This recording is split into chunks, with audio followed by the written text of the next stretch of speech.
Well, there's my history of objects made. You can see I'm getting a little better with each one, getting further along. But now I've gotten quite a ways, although saying it needs another 12 hours to do this. It's got several layers, you can't quite see them. News since I shot the last video is a new 15-pin interface board that allows me to disconnect the thermistor and hot end, which makes it easier to work on things, although I might turn that 90-pin or 4-pin and 3-pin connector sideways or something, because they look a little goofy the way they're at right now as a stepper motor.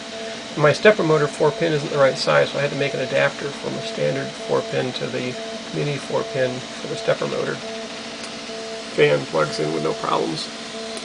And the problem with this new design, notice how close that is to the belt. I mean, we're talking a fraction of an inch, so I got to move the whole thing. It's possible to move that entire board back, not quite a quarter of an inch, but at least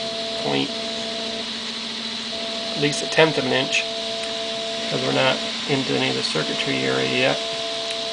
And once that's moved back, hopefully I can move it back enough that it doesn't rub on there.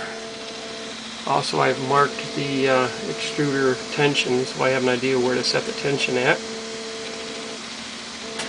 But everything else is pretty much the same old cobbled power supply running in the heat bed.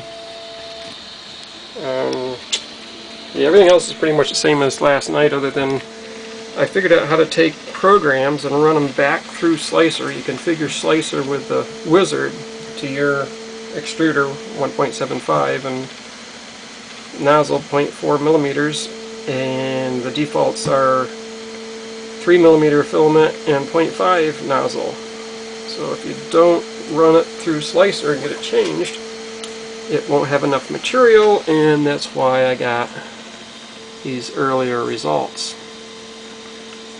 Although on the right one I manually overrode the material setting. I also discovered you can go in with Pronterface and click edit, and you can see the beginning and you can see what the settings are for everything, and edit them. Like I turned off weight for the heat bed because my heat bed never quite gets up to the temperature it should be at. So I don't know what layer it's on now. It's like about the 5th layer.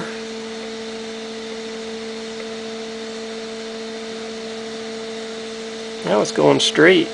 In the past it's always gone zigzag. I don't know, it's hard to tell what exactly it's doing. But anyways, in another 10 hours or so, hopefully I'll have a 10mm bearing holder, and the reason why, my 10mm bearing holders currently are made out of a 3/4 inch pipe strap, and to get to the 10mm bearing I have to run 10 layers of electrical tape around the bearing to get the 3/4 inch pipe strap to hold the bearing in place. There you can see some of the tape sticking out, so I hope to get some 10mm bearing holders. Although I actually have ordered some metal ones, they just haven't come in from China yet, to try to improve how the 10mm bearings are held in place. The 8mm bearings, such as in the print head, 2 layers of electrical tape and then a 1/2 inch pipe strap holds them nicely in place. As you can see, I've got 4 of them there, and they're all working wonderfully.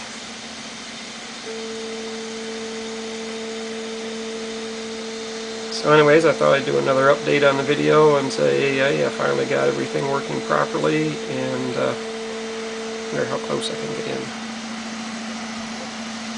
Yep, my lens just bumped something. So that's what it looks like now that it's doing much better. And hopefully tomorrow morning I'll have a finished product.